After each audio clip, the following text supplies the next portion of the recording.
Dominic Roque may bago ng bahay.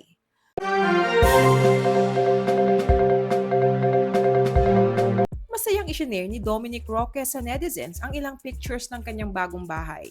Sa kanyang latest post sa Instagram, nagbigay si Dominic ng sneak peek ng kanyang bagong property na agad namang umani ng positibong reaksyon mula sa netizens.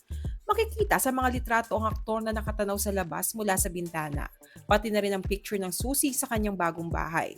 Caption ni Dominic, New Home, na nagpapakita ng labis na saya sa bagong chapter ng kanyang buhay.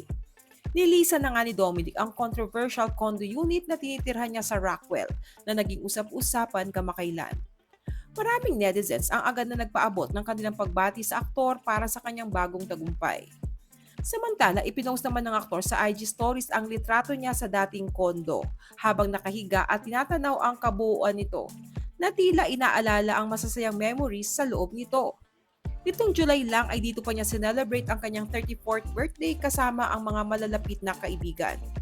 Ito yung kondo na pinag-usapan noon sa gitna ng breakup issue nila ng ex-fiancé na si Bea Alonso, na di umano'y galing daw sa gay benefactor ni Dominic na mariing itinanggi ng aktor. Nilinaw ni Dominic na nirerentahan niya ang kondo mula kay Dapitan City Mayor Bullet Haloshos. Dati itong nakalista bilang Airbnb, ngunit dahil sa limitasyon ng pandemic ay inalok ito kay Dominic sa mas mababang halaga, kapalit ng pagme-maintain ng unit. Pareho ring dinenay ni na Dominic at Haloshos ang mga chismis na nagbigay mali siya sa kanilang pagkakaibigan at transaksyon. Matatandaang nitong May ay nagsampa ng cyber libel case si Dominic laban sa mga taong naninira sa kanya. Well, congratulations on your new home, Mr. Dominic Roque.